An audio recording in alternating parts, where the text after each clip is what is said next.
पहाड़ों के दरमियान एक जादुई शीशे का महल वाक़या था। ये महल रोशनी में ऐसा चमकता जैसे सितारे जमीन पर उतर आए हों। इस महल में एक नेक दिल राजा शाहजेब और उसकी खूबसूरत और अक्लमंद रानी शमसा रहते थे। इनकी सल्तनत मोहब्बत, अमन और खुशहाली की मिसाल समझी जाती थी।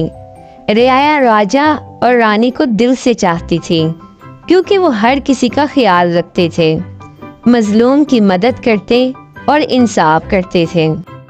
एक दिन एक जादूगरनी ज़ारा इनके महल आई। इसका चेहरा झुर्रियों से भरा हुआ था और आंखों में अजीब सी चमक थी। वो दरअसल एक बदनाम जादूगरनी थी जो मुख्तलिफ सल्तनतों को बर्बाद कर चुकी थी, लेकिन इनके महल में इसकी जादुई ताकतें काम नहीं कर पा रही थीं क्योंकि राजा और रानी की नेकी और मोहब्बत ने महल के इर्द गिर्द एक मुस्बत तवानाई का हिसार बना दिया था। ज़ारा ने राजा शाहजेब से कहा, मुझे यहाँ रहने दो, मैं तुम्हारी सल्तनत को और भी ताकतवर बना दूंगी। मगर राजा ने जवाब दिया, हम ताकत के भूखे नहीं, हम इंसाफ, मोहब्बत और दयानत के असूलों पर कायम हैं। तुम्हें यहाँ रहने की इजाज़त नहीं दी जा सकती। ये सुनकर ज़ारा को सख्त गुस्सा आया और वो चिल्ला उठी, अगर तुम मुझे यहाँ जगह नहीं दोगे तो मैं तुम्हें तुम्हारे ही महल में कैद कर दूंगी। ज़ारा ने अपने मंत्र पढ़ने शुरू कर दिए। आसमान पर काले बादल छा गए, आंधी चलने लगी और शीशे का महल अचानक रोशनी छोड़ने लगा। राजा और रानी जो महल में मौजूद थे वो बाहर निकलने की कोशिश करने लगे, मगर हर दरवाज़ा, हर खिड़की शफाफ दीवार में बदल चुकी थी। ज़ारा ने बुलंद आवाज में कहा, अब तुम दोनों हमेशा के लिए इसी महल में कैद रहोगे। तुम्हें सब देख तो सकेंगे लेकिन तुम लोग बाहर नहीं आ सकोगे।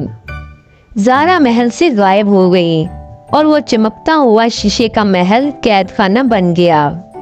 दिन हफ्तों में बदले, हफ्ते महीनों में। राजा और रानी के पास खाने का बंदोबस्त जादुई तौर पर होता रहा, मगर वो महल से बाहर न जा सके। वक्त के साथ रियाया ने समझा कि राजा और रानी शायद किसी मुहिम पर गए हैं। फिर रफ्ता रफ्ता सब कुछ भुला दिया गया।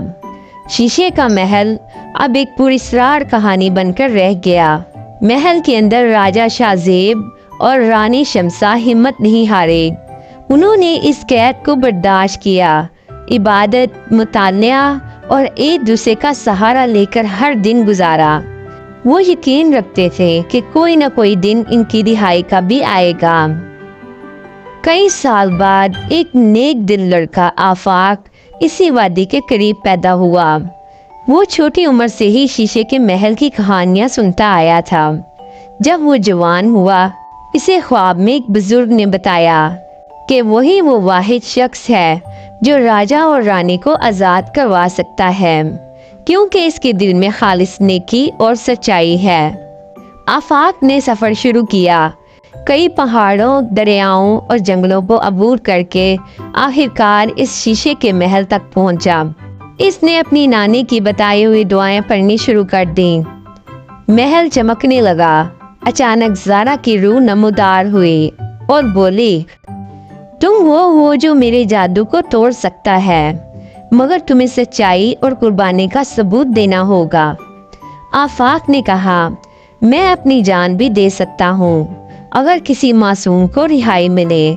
ज़ारा की रूह चीख उठी और फिजा में तहलील हो गई। जादू खत्म हो चुका था। महल की दीवारें धुंध बनकर हवा में बिखर गईं। राजा शाहजेब और रानी शमसा बाहर निकले। रोशनी की किरणों में नहाए हुए इनकी आंखों में आंसू थे, मगर दिल में शुक्र था। आफाक को उन्होंने अपना बेटा बना लिया और सल्तनत का वलीअहद मुकर्रर किया। अब महल दोबारा से बस गया और इस रोज को यौम निजात के तौर पर मनाया गया। ज़ारा की बद्दुआ पर नेकी और सच्चाई ने फतह हासिल की। शीशे का महल आज भी एक निशानी के तौर पर खड़ा है, इस बात की अलामत कि चाहे वक्त कितना ही मुश्किल क्यों ना हो, نیکی اور محبت کی روشنی اندھیرے کو ضرور شکست دیتی ہے۔